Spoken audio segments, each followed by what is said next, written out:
Hello everyone, welcome to my physics class. My name is Flizio and I'm from IPA B. So today's topic is going to be the three laws of motion, and it is by Sir Isaac Newton. So other than gravity, Sir Isaac Newton is also known for the three laws of motion. So without further ado, let's start. So what are the three laws of motion? The first law of motion is also called the law of inertia. And the second law of motion is also called the law of acceleration. And the third law of motion is also called the law of interaction. So let's start from the first law of motion, which is the law of inertia. So the first law of motion states that a body at rest will remain at rest, and a body in motion will continue moving at a constant speed in a straight path unless an outside force will act on it. So what do you mean by inertia? Inertia refers to the tendency of a body to remain at rest or to continue moving. Inertia is also the potential of a body to resist from any sudden change in motion. So as you can see from the definition of inertia, that is the reason why the first law of motion is called the law of inertia. So what is the formula for the first law of motion? The formula is the total forces or force must be equal to 0. So let me give you an illustration. So there is body and there is a body. The body is acted by 4 forces, which is A, B, C, and D. So A plus B plus C and plus D must be equal to 0. So the example for the first law of motion. So for example, this guy is trying to push a wall. And he put some amount of force. And the wall also gives the normal force. So according to the formula, the total forces must be equal to 0. And when you push a wall, the wall will remain at rest. So there is no acceleration. So that's why the total forces must be equal to 0. So the force of the guy and subtract by the normal force from the wall must be equal to 0.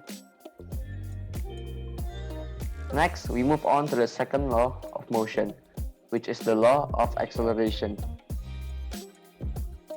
So the second law of motion states that acceleration is directly proportional to the net force, but inversely proportional to the mass. So as you can see over there, the A is directly proportional to the total force, but inversely proportional to the mass. So the formula for the law of acceleration is A equal to total force divided by mass, or just simply total force is equal to mass multiplied by the acceleration. So different from the first law of motion, the total force in the second law of motion must not be equal to 0, because if the total force is equal to 0, it's either the body is staying at rest or it is moving at a constant speed, and both of them there is no acceleration in it. So the units for total force is Newton, for the mass it is kilogram, and the acceleration is meter per second square. So the example for the second law of motion. So as you can see here, the first example, there's a truck and a car. Both of them is given the same amount of forces, which is F. But the mass of the truck is 2m and the mass of the car is just simply m. So following the statement that the acceleration is directly proportional to the total force but inversely proportional to the mass. So the truck with the bigger mass have smaller acceleration than the car with lighter mass. So example number 2, there are two cars with the same mass, which is m, but car A is given 2F, but car B is given only F. So following the statement before, the car with the more force have bigger acceleration. So acceleration from car A is bigger than acceleration of car B. And the last one, the third law of motion, which is the law of interaction. So the third law of motion states that for every action, there is equal but opposite reaction. So force action is equal to the negative of force reaction. So they are equal but opposite. So here are the illustration. A particle is on the ground. So the F action here is the weight, which is mass multiplied by the acceleration of gravity, which is negative 9.8 meter per second square. And the ground that is holding the particle is the normal force. So the weight and the normal force must be equal but opposite. So because the direction of the weight is going down, the weight is going to be negative. So the weight here is the action and the normal force here is the reaction. So the example for the third law of motion. My example here is a rocket. So the fire from the rocket is the action force, and the reaction from that is the rocket goes up. So that is example for the third law of motion. The F reaction here is equal to the negative for the action force. So there are two types of diagram. The first one is the force diagram. In force diagram, the particle is attached to a surface. But different from the free body diagram, the particle is not attached to any surface. So let's move on to the example, to the problem example. Example number 1. The diagram below shows a particle acted on by a set of forces, which is 5Q Newton, P Newton, 3P Newton, and Q plus 10 Newton, and the last one is 50 Newton. Given that the particle is at rest, find the value of P and Q. So given that the particle is at rest, that means we need to use the formula from the first law of motion, which is total force must be equal to 0. So let's start from the x-axis. In x-axis, there is two forces, which is P Newton and 50 Newton. So following the formula, P Newton minus 50 Newton must be equal to 0, which makes P is equal to 50 Newton. Now let's move on to the y-axis. So 5Q must be equal to Q plus 10 plus 3P Newton. So we substitute P to the equation, and we transpose Q to the left. So 4Q must be equal to 160, which makes Q is equal to 40 Newton. The next example, number 2. Given that the particle in this diagram is moving with a constant velocity v going to the right, find the values of P and Q. So here are the diagram. The forces are 3P minus 2Q Newton, 2P plus Q Newton, 20 Newton, and 25 Newton. So it is given that the diagram is moving with a constant velocity v going to the right. So because it is moving with constant velocity, that means there is no acceleration. The acceleration must be equal to 0, and that makes the formula is equal to the total forces must be equal to 0. So from that formula, we can find two equations. First, from the x-axis. So 2P plus Q Newton must be equal to 25, and the equation 2 from the y-axis, 3P minus 2Q must be equal to 20 Newton. So to eliminate Q, we multiply the first equation by 2. So 4p plus 2q minus 5 equal to 50, added by 3p minus 2q equal to 20.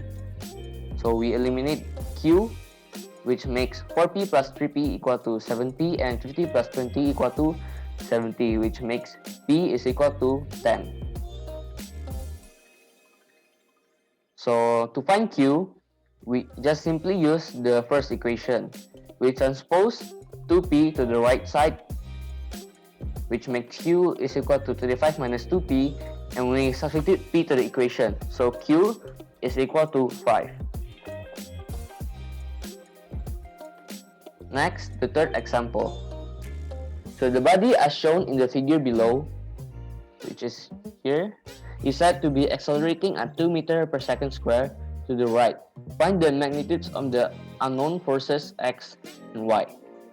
So the forces are y, x, 2g Newton, and 4 Newton. So the ax is equal to 2 meters per second square because it is going to the right. So here, because there is acceleration, we use the formula from the second law of motion, which is total force is equal to mass multiplied by the acceleration. And because so we start from the x-axis. So the acceleration in the x-axis is 2. So x minus 4 Newton must be equal to the mass 2 kg multiplied by 2 meters per second square. So x is equal to 8 Newton.